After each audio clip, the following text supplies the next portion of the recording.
But if you ask me, have I met her? Have I had any contact with her for the last, few years since 2012, ever since she disappeared? No, I have not had any direct contact with her. If you had, as you said, such a close bond, a good bond, why would she not turn up seeing your predicament? Jyotsna, that is an answer, honestly, I cannot give you.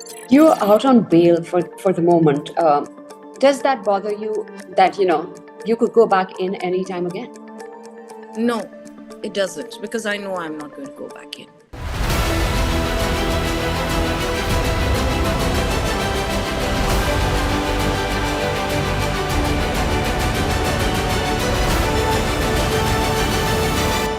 She had the perfect life as a top media executive. She was also married to a top media honcho, Peter Mukherjea, and together Indrani and Peter were everywhere.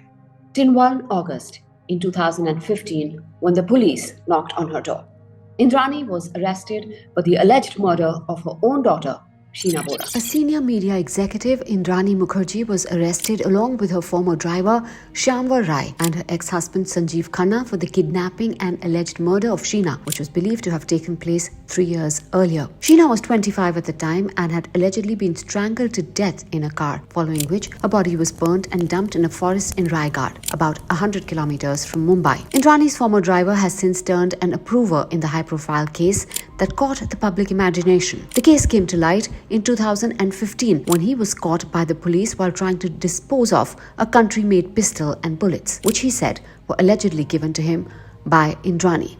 A few months after Indrani's arrest, her husband, media baron Peter Mukherjea, was also arrested. He was granted bail in 2019. According to the CBI, which took over the case, financial dispute was the reason for Indrani Mukerjea to hatch the conspiracy. Sheena Bora was also in a relationship with Peter Mukherjea's son from an earlier marriage, Rahul, which Indrani, they said, disapproved of. Initially, the Mukherjea family was told that Sheena was Indrani's sister. Indrani discloses in her book Unbroken that Sheena was born after she was raped by her own father. Indrani has claimed that the body found in the Raigad jungle was not that of Sheena's and that there was forensic differences between the decomposed body found in 2012 and the remains exhumed in 2015 from the same spot by the police. The Supreme Court has said that Indrani Mukerjea has already spent 6.5 years in custody and that the trial of the Sheena Bora murder case will not end anytime soon. It also noted that her now ex-husband Peter Mukherjea was already out of jail. Indrani is out on bail and she is convinced she will not be back in jail. She is out with a book, Unbroken. She joins me today on Table Talk with Show. Some people would say that with your PR background, the book is actually an attempt to change the image, the kind of image that has built outside for you, which also, and in another sense, the Indian viewer has this whole thing for a celebrity, you get a celebrity traction in a sense. What do you say to that? My book has been published by HarperCollins. And when I came out, actually, I was advised by a lot of people, a lot of my friends, a lot of acquaintances that you should write fiction based on your life. Not to do that and actually write it as memoirs. Because the moment I would have written it as a fiction, then it would have appeared as if I have just exaggerated on a lot of things, or perhaps like what you had mentioned, it's an attempt to kind of clean up the image that was very sadly and very wrongly and in a very malified and this thing way it was created outside. So I chose really to publish it with a publishing house who was bold enough to publish it as a memoir without putting in any pseudonyms and actually kind of putting out all the facts. So my book is, every word that I've said in the book is validated with proper evidence, and it took actually almost 6 months for this entire ratification validation process by legal teams of both sides. And which is why I think it would be I know it would be very incorrect to say that this is an attempt to clean up the image, because it really, having been in the public eye for the last 20 years or more. So for me, really, honestly speaking, public opinion does not hold much kind of, it doesn't affect me that way, right? But it was important for me to emotionally put out for my own. I went through a variety of emotions while I was in prison, really. Initially it was very traumatic, but then I discovered a lot of things within myself, including my strengths. I always knew I was strong, but I didn't know I was so strong. So anyway, I survived prison for 6.5 years. That's a lot. So yeah, so it is basically for people to take away what they want to take away after reading my book, but it is not my version. It is just the facts and the truth which has been put out in writing, and that's about it. So the rest is, of course, I cannot really tell people what to think. So what do people think? When you meet them outside, do they believe you? Do they question you? What is the reception that you get now that you're out, in the public? Actually, it is very surprising. I don't know what people talk behind my back, but nobody really asks me anything. When they meet me, people just meet me like I am just a regular person. So that also clearly establishes the fact that somewhere I think perhaps, I don't know. I mean, at times I even, and I am not saying this because, it would be probably perhaps, stretching it a bit too far, but I must say there are times I have actually seen admiration in people's eyes, though they haven't said it in so many words, perhaps because of me being able to come out of this so strong, and also being able to really open up and talk about things. So I have been not really a shrinking violet. I've been very, very open about everything, and I've talked it through my book. I've spoken in the interviews. There's nothing to really hide. So I think people have, whoever I have met, have always given me a very warm welcome, a very affectionate hug. I don't know what's going on in their heads, but they're quite nice and welcoming and warm on the face of it. They're fine. Let me go back to when, say, Indrani was a 20-year-old.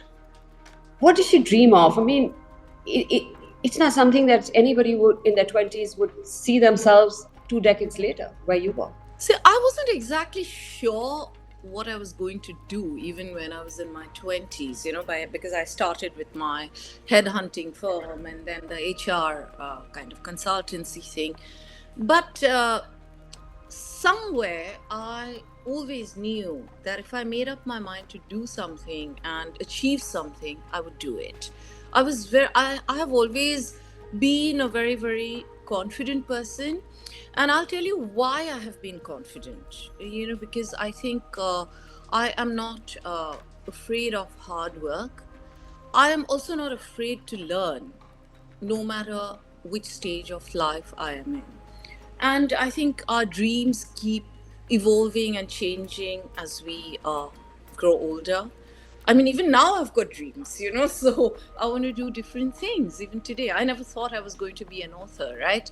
And but I just started writing, and HarperCollins believed that I could write well, and that is why, and it's good content.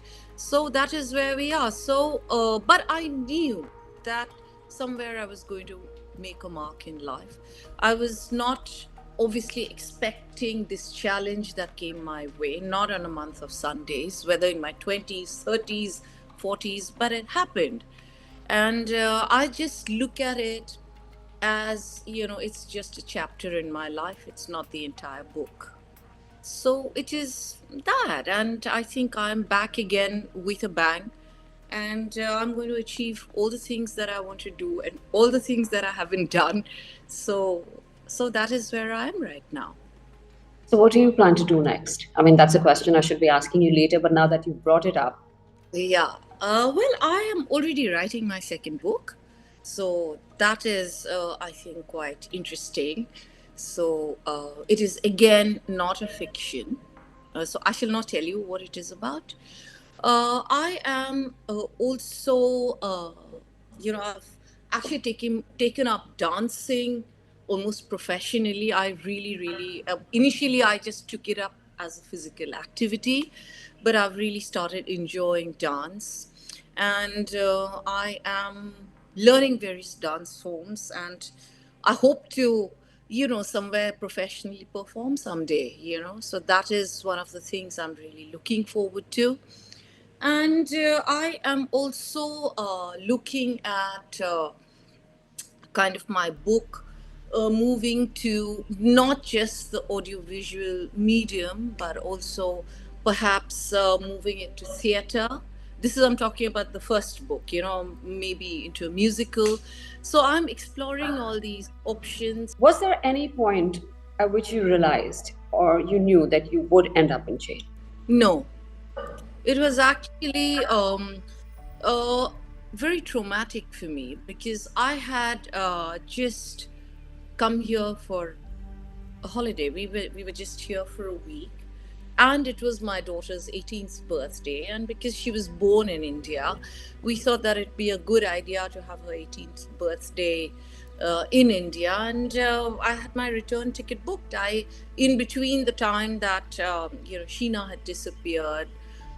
And when I got arrested, it was 3.5 years, and I had come back to India 22 times in between this, So it was just another visit.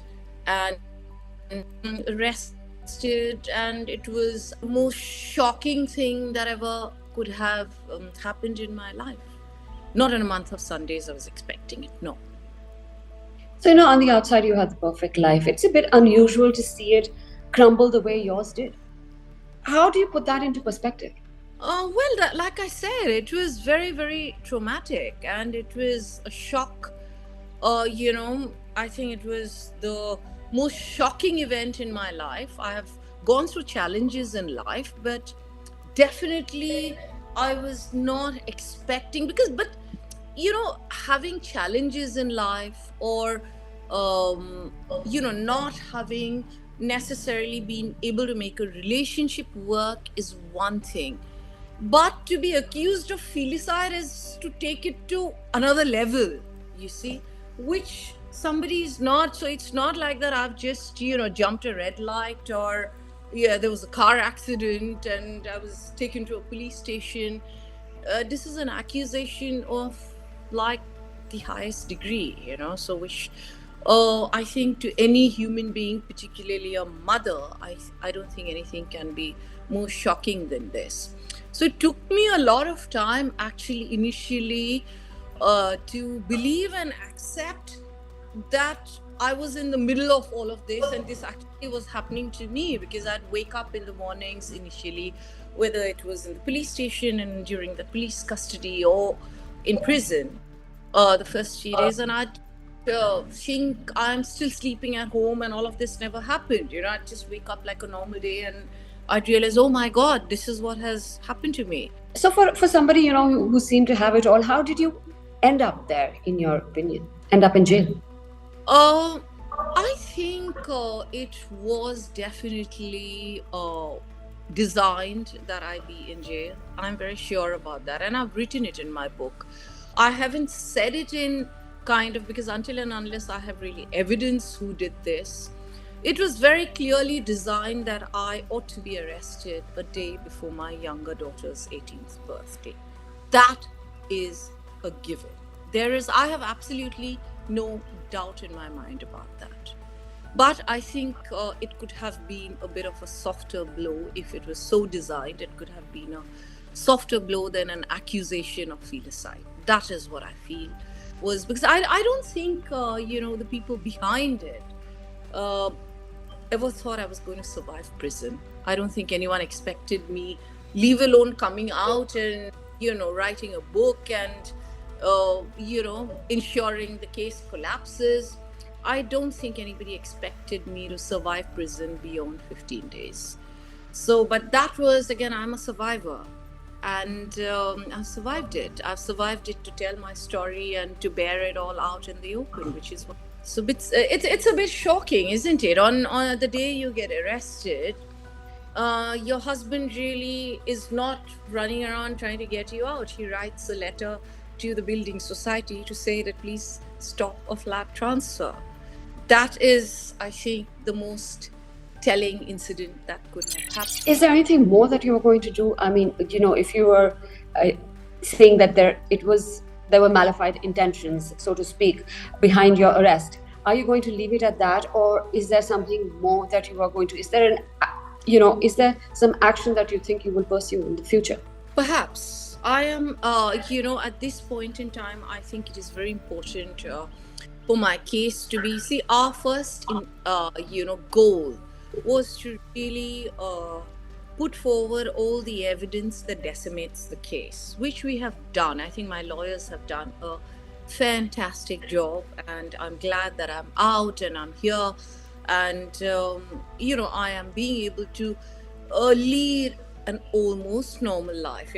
Perhaps my life is not normal to the regular person, but yes, I am leading a normal life, to whatever degree you can call it normal or the new normal. But anyway, but that apart, I am definitely first waiting for the trial to be over. And at the appropriate time, I think if there is any action that requires to be taken, and I feel that it is the right time. See, there is a right time for everything, Jyotsna. I'm just going back to your previous answer where you were speaking about your ex-husband, stopping all of that. Uh, are you finger pointing there at the Mukherjees, Indrani? It is not about finger pointing at the Mukherjees. I have said it very clearly in my book, though I do not have uh, solid evidence to really validate what I am saying. But I am not shy to say that I do believe it's my opinion that Peter definitely knew that I was going to be arrested. I have written it in my book, and I have said it in several forums, and I'm also saying that to you, that this is my belief. Okay, my belief is that, and I'm allowed to believe what I believe, like everybody else decided what they wanted to believe. Indrani and Peter Mukherjee divorced in 2019, but earlier as a couple they were involved in another infamous scam, the INX media scam. Indrani had given a statement saying that Karti Chidambaram, P. Chidambaram's son, had demanded $1 million from her and her then husband, Peter Mukherjee. They had both founded the INX Media. She later became an approver and admitted to bribing Chidambaram and his son. You're out on bail for the moment. Does that bother you that, you could go back in any time again? No, it doesn't, because I know I'm not going to go back in. I'm very sure about that.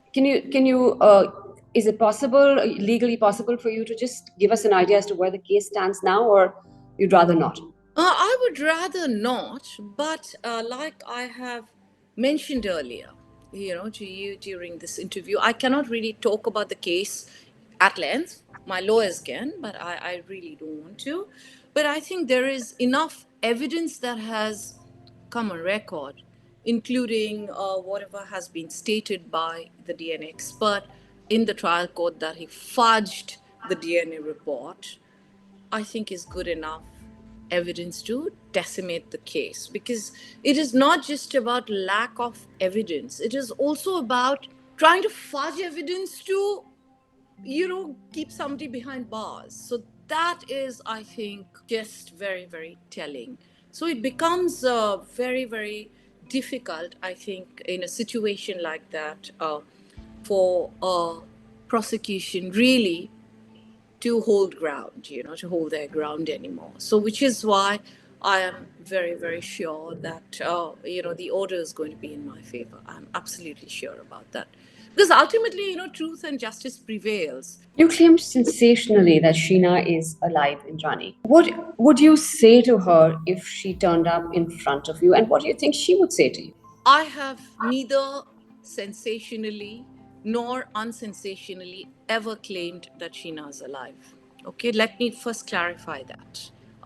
This is not my claim, neither is it my legal team's claim. There have been people, other people who have cited her, which is more than one person who have claimed this. So it is not my claim. If you ask me as a mother what I feel, that whether she's alive or not alive, as a mother, I had never felt that she's not there anymore. I still don't. Okay. But if you ask me, have I met her? Have I had any contact with her for the last, few years since 2012, ever since she disappeared? No, I have not had any direct contact with her. But Keeping aside, the emotions of a mother, do you believe in those claims? yes, and I will give you my reason why I believe. Because first, the first person who had come and told me that she had met Sheena is also a police officer. So she's not connected to me in any way.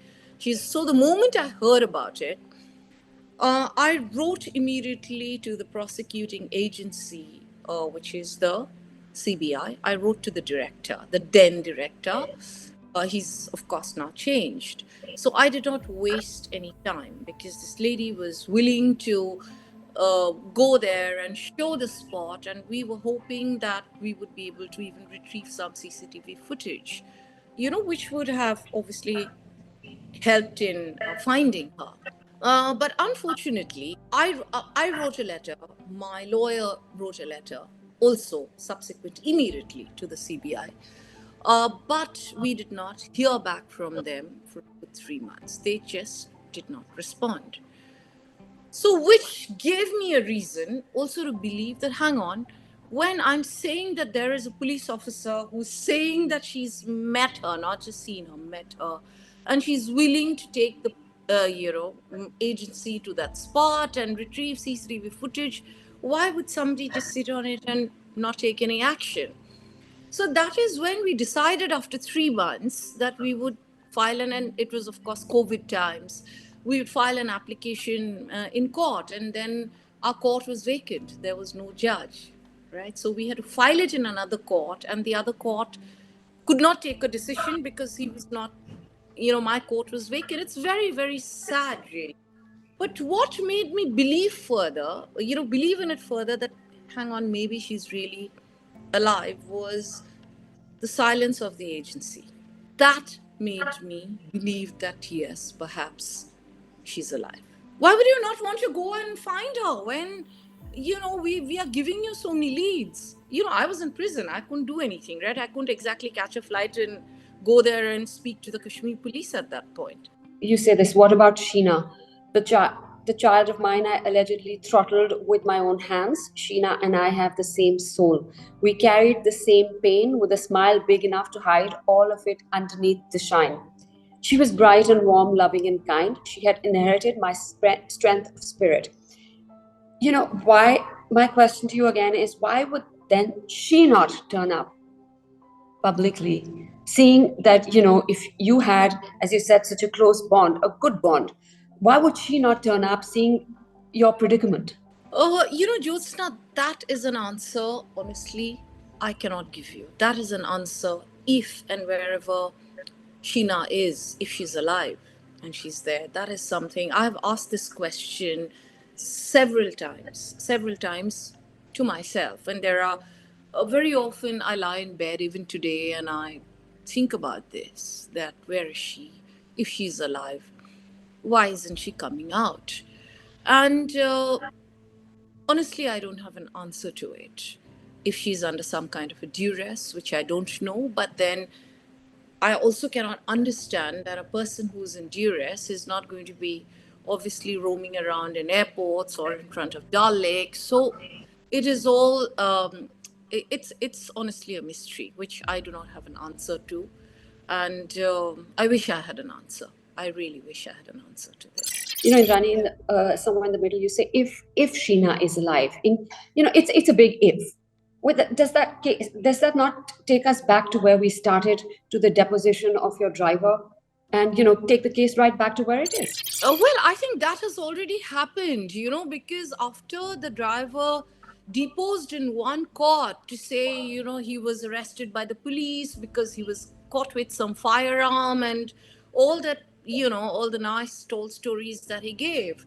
So he went in another court and he's already said he never had a firearm. So that is how the case has collapsed, because when it go you go to the root cause of the case is finished. So if he never had a firearm and he's gone and pleaded not guilty, he said I never possessed a firearm. So that's already happened, right? So it's already gone back to that. Going back to your book, Indrani, where you speak about uh, having been raped by your own father, some would question the fact that it is to the same father that you left Sheena with, you left your two children with. Isn't that a bit of a, there isn't there a bit of a dissonance there? Because I mean, if a man can harm you, he can harm the children as well. This decision was honestly at an age when I was very, very young. I was barely 19 years old when I decided to leave home. If you ask me, was it a right decision I took or a wrong decision I took? At that point, I needed to survive. I do not know, honestly, if the answer is was it a selfish move, if you ask me. At 18, I could not bear to live under the same roof as my father when he decided to come back. The second question is did was it really even morally correct to leave my children behind there? I did want to bring my children with me when I left home, but I did not have the resources to support them.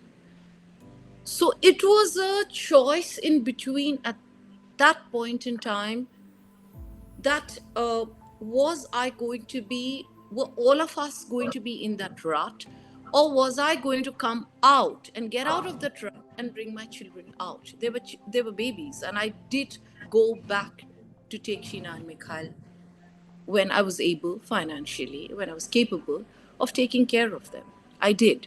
And it was not like I waited for 10 years to do that. I finished my education, I started work, and I went back to take them. But what I did not realize that I had actually given up my legal rights to them.